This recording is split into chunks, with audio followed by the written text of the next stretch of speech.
নমস্কার, দেখছেন কলকাতা টিভি। আপনাদের সঙ্গে আমি ইন্দ্রাণী। শুরু করছি সংবাদ সারাদিন। যে খবরের দিকে নজর রাখবো, রাজভবনের ঘটনা নিয়ে তৃণমূলকে নিশানা দিলীপের।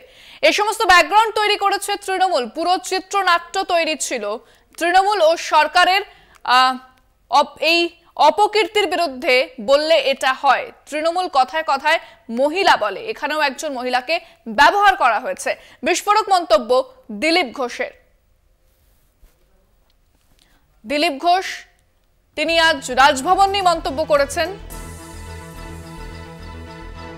রাজভবনের ঘটনা নিয়ে তৃণমূলকে নিশানা দিলীপের। এই সমস্ত ব্যাকগ্রাউন্ড তৈরি করেছে তৃণমূল। কি বলেছেন ঠিক দিলীপ ঘোষ, শোনাব আপনাদের। সমস্ত ব্যাকগ্রাউন্ড তৈরি করেছে, তারাই লোকজন পাঠিয়েছে। সবাই জানে, আমরাও জানতাম এই লোকেরা গেছে, ওই জন্য এদের অ্যাটিচিউড এরকম। পুরো স্ক্রিপ্ট তৈরি করা ছিল। আর তৃণমূলই চেঁচাচ্ছে, আবার কারো টেনশন নেই, কারণ সবাই জানে এর ভিতরে কী আছে। টিএমসি সরকারের যে অপকীর্তি, তার বিরুদ্ধে বললে ওনার বিরুদ্ধে এখনও তো কেস করতে পারেনি ওরা। কেসও করবে, তাকে কালো ঝান্ডা দেখিয়েছে, গো ব্যাক বলেছে, তাও আটকানো যায়নি। এখন এটাই শেষ অস্ত্র। টিএমসি কথায় কথায় মহিলা মহিলা মহিলা বলে, মহিলাদের ইউজ করে ওরা, মহিলাদের সম্মান করে না। এখানেও দেখা গেল একজন মহিলাকে ইউজ করা হয়েছে। তো পুলিশ করবেই, কারণ একটা কমপ্লেন আমার নামে আপনি করুন, সঙ্গে সঙ্গে অনুসন্ধান দল হয়ে যাবে। বাকি হাজার হাজার কোটি টাকা লুট, খুন, ধর্ষণ, আর সন্দেশখালিতে মহিলারা রাস্তায় দাঁড়িয়ে বলছেন তাদের উপরে কী হয়েছে, কজন অ্যারেস্ট হয়েছে। তারাই বাড়ি থেকে টিএমসি নেতাকে কলার ধরে টেনে নিয়ে এসে জুতো পেটা করে পুলিশে হাতে দিচ্ছেন। পুলিশের কি যোগ্যতা আছে আর সরকারের কি ইচ্ছা আছে আমরা জানি। তো সমস্ত ভারতবর্ষের সম্মানীয় পদ, সম্মানীয় লোক, তাদের কী করে অপমান করতে হয় সেটা ওরা দেখিয়েছেন। রাষ্ট্রপতি, প্রধানমন্ত্রী, গৃহমন্ত্রী, নাড্ডাজি থেকে আরম্ভ করে রাজ্যপাল, এমনকি হাইকোর্টের বিচারপতি মহিলা, তার স্বামীকে পর্যন্ত ধরে নিয়ে আসে সিআইডি দিয়ে ডাকা হচ্ছে তার মুখ বন্ধ করার জন্য।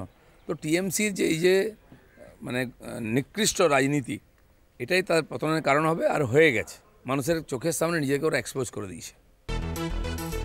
আপনাদের শোনালাম ঠিক কি বলেছেন দিলীপ ঘোষ। তিনি বলেছেন যে পুরো চিত্রনাট্য তৈরি ছিল, ব্যাকগ্রাউন্ড আগের থেকেই তৈরি করা হয়েছিল। তৃণমূলের সরকারের বিরুদ্ধে বললে এটা হয়, এমনটাই বলছেন দিলীপ ঘোষ। রাজভবন নিয়ে মন্তব্য দিলীপ ঘোষের। রাজভবনের ঘটনা নিয়ে তৃণমূলকে নিশানা করলেন দিলীপ ঘোষ।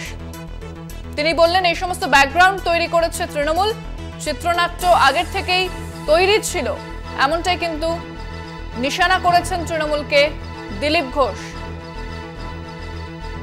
তৃণমূলের সরকারের বিরুদ্ধে বললে এটা হয়, এই সমস্ত ব্যাকগ্রাউন্ড তৈরি করেছে তৃণমূল, পুরো চিত্রনাট্য তৈরি ছিল। তৃণমূলের সরকারের অপকীর্তির বিরুদ্ধে বললে এটা হয়। তৃণমূল কথায় কথায় মহিলা বলে, এখানেও একজন মহিলাকে ব্যবহার করা হয়েছে। বিস্ফোরক মন্তব্য দিলীপ ঘোষের।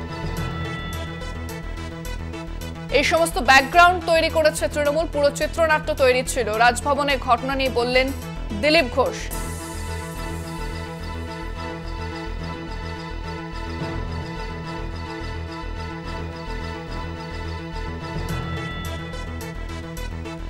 আমাদের সঙ্গে এই মুহূর্তে ফোনে রয়েছেন তৃণমূল মুখপাত্র অরূপ চক্রবর্তী। আপনাকে স্বাগত জানাবো।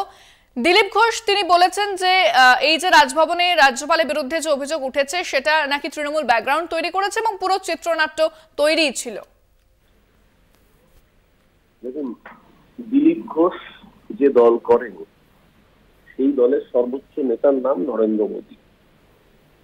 সেই নরেন্দ্র মোদী যে কিনা কর্ণাটকের হাসান লোকসভা কেন্দ্রে নির্বাচন প্রচারে গিয়ে এখানকার প্রার্থী প্রজ্জ্বল রেভান্না, যার বিরুদ্ধে ২৫০০-এর বেশি মহিলা অভিযোগ করেছেন, তাদের ধর্ষণ, নারী নির্যাতন, মলেস্টেশন, অ্যাবিউজ এবং সেই অবস্থায় তাদের ভিডিও তুলে রেখে ব্ল্যাকমেইল করবার, তারপর দেশ ছেড়ে পালিয়ে যেত সাহায্য করেছে তাকে মোদী সরকার। তো স্বয়ং প্রধানমন্ত্রী, সর্বোচ্চ নেতা যদি রেপিস্টকে ভোট দিতে বলে, এখানে একজন মোলেস্টারকে বাঁচানোর জন্য দিলীপ ঘোষ বক্তব্য দেবেন, বিবৃতি দেবেন, এতে আর রাষ্ট্রপতি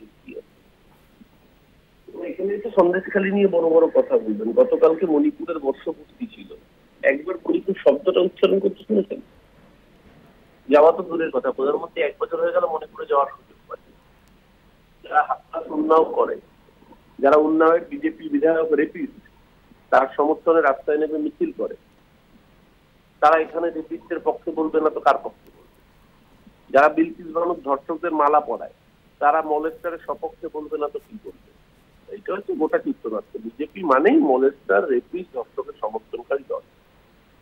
নতুন কিছু নেই, দিলীপ বাবুর কথা নতুন কিছু নেই, এটা সেই বক্তব্যকে প্রমাণ করছে। ধন্যবাদ। আমরা কথা বললাম তৃণমূল মুখপাত্র অরূপ চক্রবর্তীর সঙ্গে।